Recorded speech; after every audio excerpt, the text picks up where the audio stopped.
En un mundo a la deriva, cuando la búsqueda e intentos humanos no bastan, solo una es la fuente de esperanza que llenará todo su ser. Es Dios, quien con su palabra viva y eficaz le habla hoy. Con ustedes, el pastor Óscar Velázquez. Bienvenidos a su programa Viva y Eficaz. Como ustedes bien saben, hace muchos días atrás comenzamos a estudiar el libro de Marcos, el Evangelio según San Marcos. Estamos en el capítulo 3.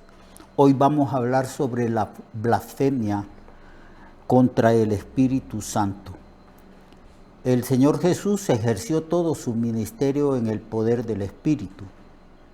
No se habla absolutamente nada de Jesucristo en sus años anteriores al ministerio. Se dice que Jesús comenzó su ministerio cuando fue a bautizarse en aguas en las orillas del río Jordán, cuando Juan estaba predicando el Evangelio y todos aquellos que se arrepentían de sus pecados venían a él para ser bautizados. Jesucristo también comenzó su ministerio allí precisamente cuando vino a ser bautizado por Juan. Aunque Juan le dijo al Señor, yo más bien debería de ser bautizado por ti y tú vienes a mí.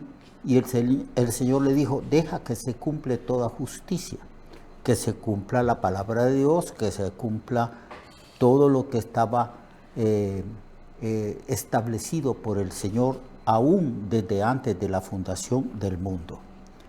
Muchos eruditos bíblicos dicen que el Señor fue preparado en una ceremonia muy especial precisamente allí, porque en el Antiguo Testamento cuando una persona comenzaba el ministerio era ungido, y en un acto oficial por personas que tuvieran autoridad ungían a los que iban a servir al Señor en el Antiguo Testamento.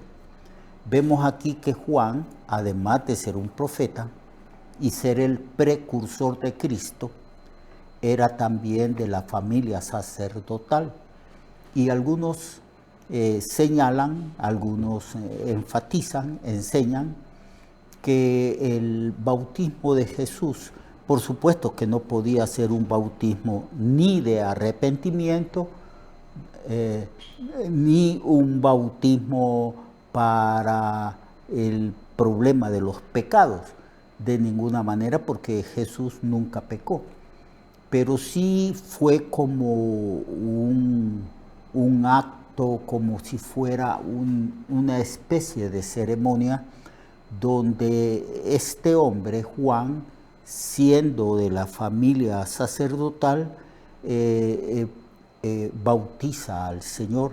Y cuando el Señor sube del agua, él ora y los cielos se abren y el Señor recibió el Espíritu Santo.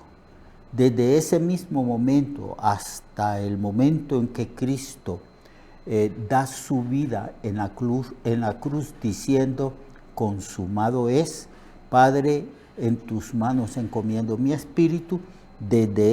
Hasta ese momento el Señor fue guiado por el Espíritu Santo. Los milagros los hizo por el Espíritu Santo. Las enseñanzas eran guiadas por el Espíritu Santo. Todo lo que hizo el Señor lo hizo en armonía, en comunión, en asociación con el Espíritu Santo. Como a lo largo de la historia, en los tratos de Dios con sus siervos, ha sido así. Podemos leer el Antiguo Testamento y siempre vemos que Dios ungió con su Espíritu y capacitó con su Espíritu a aquellas personas que Dios había llamado y que les había dado un determinado y específico ministerio. Así que Cristo no fue la excepción. El Señor fue llevado por el Espíritu, impulsado para estar 40 días y 40 noches orando y ayunando y buscando el rostro del Señor y recibiendo de Dios las instrucciones necesarias para su ministerio. Regresó después del ayuno en el poder del Espíritu y siempre en el poder del Espíritu ejerció el ministerio. Así pues que todo lo que hacía Jesús era en el Espíritu. Pablo dice que Cristo fue justificado por el Espíritu, que el Espíritu daba testimonio de que Cristo era el Hijo de Dios y que los milagros, sanidades, las maravillas y portentos que hacía el Señor, lo hacía en el poder del Espíritu y que el Espíritu estaba dando testimonio de que Jesús era el Mesías, el Hijo del Dios bendito que había venido a la tierra para cumplir las profecías del Antiguo Testamento dadas al pueblo de Israel. Y en ese contexto podemos entender lo que significa la blasfemia contra el Espíritu Santo. Vamos pues a leer desde el verso 20 en adelante. Y se agolpó de nuevo la gente, de modo que ellos ni aún podían comer pan. Había tanta gente, tanta necesidad. Y cuando lo oyeron los suyos aquí es la familia de Jesús, su madre y sus hermanos.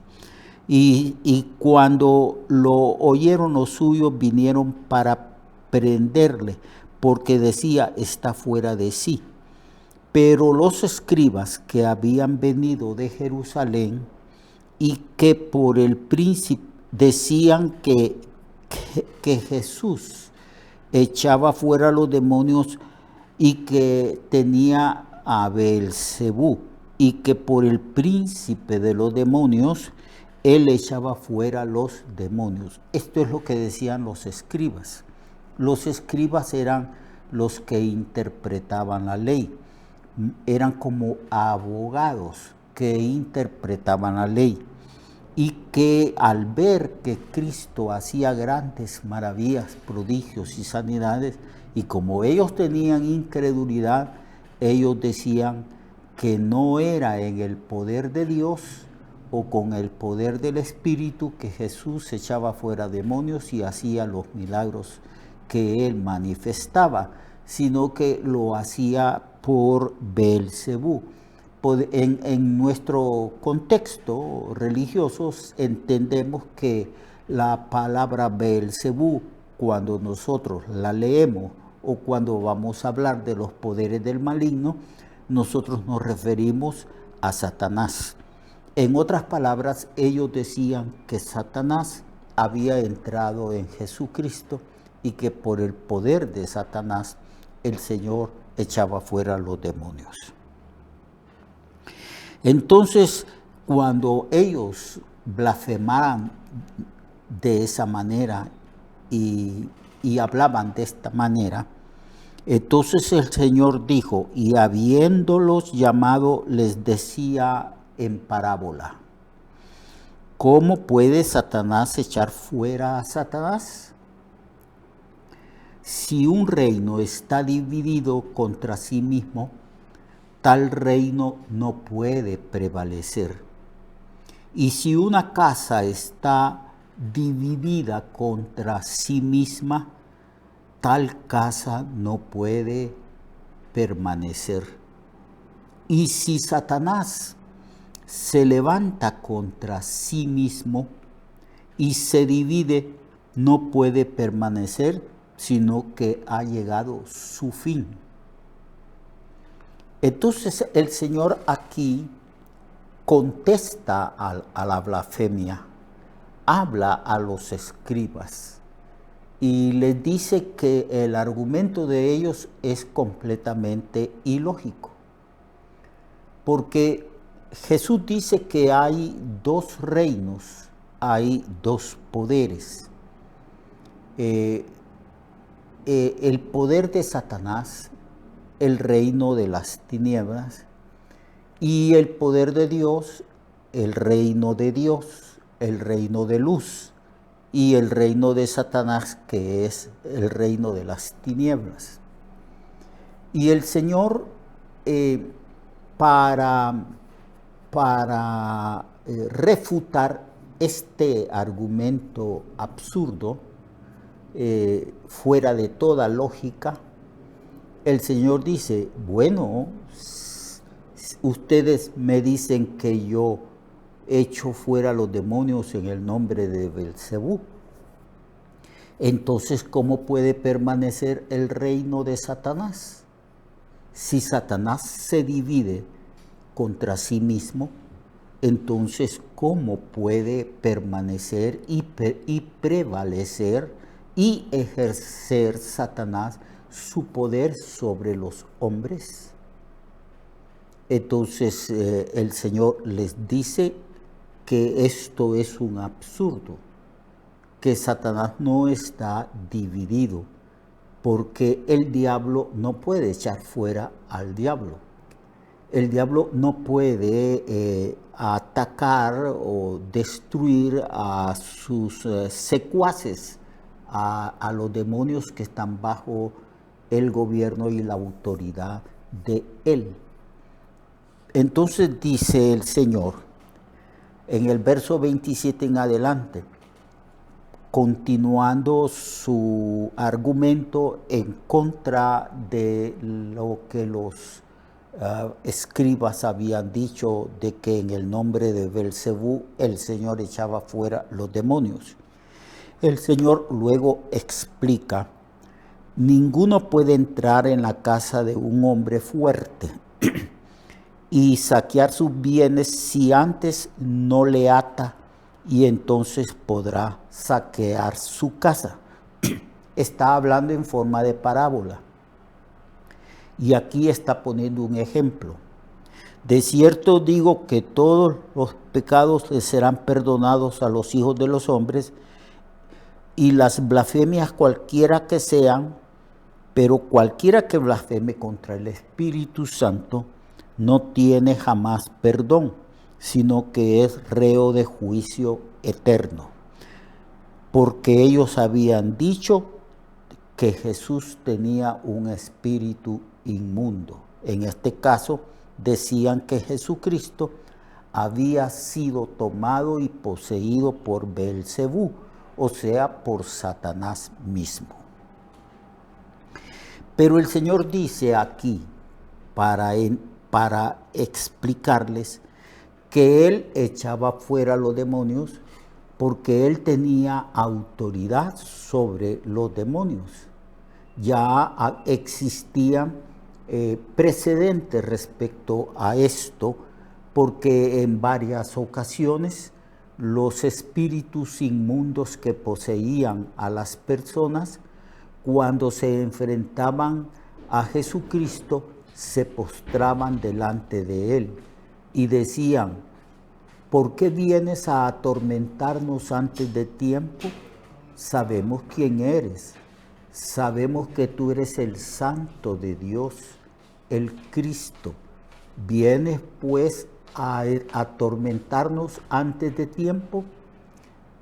Los mismos demonios, el mismo reino de las tinieblas, el mismo Satanás daba testimonio de la identidad de Cristo. Decían, ¿vienes a atormentarnos antes de tiempo? ¿Vienes a luchar contra nosotros antes de tiempo? Sabemos quién eres. Y luego los mismos demonios reconocían quién era Jesús. Sabemos que tú eres el Santo de Dios, el Cristo. Y ellos reconocían la autoridad de Jesús sobre ellos mismos y temían a Jesús y se ponían de rodillas delante de Jesús y también obedecían la autoridad de Jesús cuando el Señor los echaba fuera y ellos salían. de los cuerpos de las personas que ellos habían tomado. Entonces el Señor dice, ninguno puede entrar en la casa de un hombre fuerte y saquear sus bienes si antes no le ata, y entonces podrá saquear su casa. Cristo aquí les está diciendo, yo he venido para vencer a Satanás. Yo he venido para anular su poder, para destruirlo. A eso yo he venido. Y explica esto diciendo que nadie puede entrar a la casa de un hombre fuerte si primero no lo vence, si primero no lo ata. Y si lo vence y lo ata porque tiene mayor autoridad que un hombre fuerte, entonces podrá saquear todos sus bienes. Entonces el Señor dice, está refutando ese argumento que ellos dicen que en el nombre de Belcebú echa fuera los demonios. El Señor está diciendo aquí, ven ustedes, yo echo fuera los demonios, sano a las personas que están oprimidas por Satanás. Y esto no solamente en esta ocasión lo hace, ya la fama de Jesús se había difundido por todas partes. Y la gente se admiraba que los demonios se daban a conocer, suplicaban y salían dando grandes voces de las personas que estaban poseídas. Jesús estaba literalmente, según esta ilustración, entrando a la casa del hombre fuerte. El hombre fuerte aquí representa a Satanás y todo lo que él posee, la autoridad y todo su reino. Si yo, dijo en otra ocasión, echo fuera los demonios por medio del Espíritu, esto es una evidencia clara de que el reino de Dios, o sea, el poder de Dios, manifestado en su reino, en su gobierno, ha llegado y está presente. Porque no solamente Cristo predicaba el evangelio del reino, sino que Él es el rey de ese reino. Él es el que ejerce toda esa autoridad. Entonces, ve usted cómo Jesús refuta el argumento ilógico, absurdo, de los escribas y de los fariseos que blasfemaban contra el Espíritu Santo y blasfemaban contra Jesucristo, diciendo que el Señor no hacía milagros por el poder de Dios, sino por el poder de Satanás. Dos argumentos. Uno, Satanás no puede estar dividido, porque si está dividido, entonces su reino no puede permanecer. Segundo, él venía a destruir el poder de Satanás.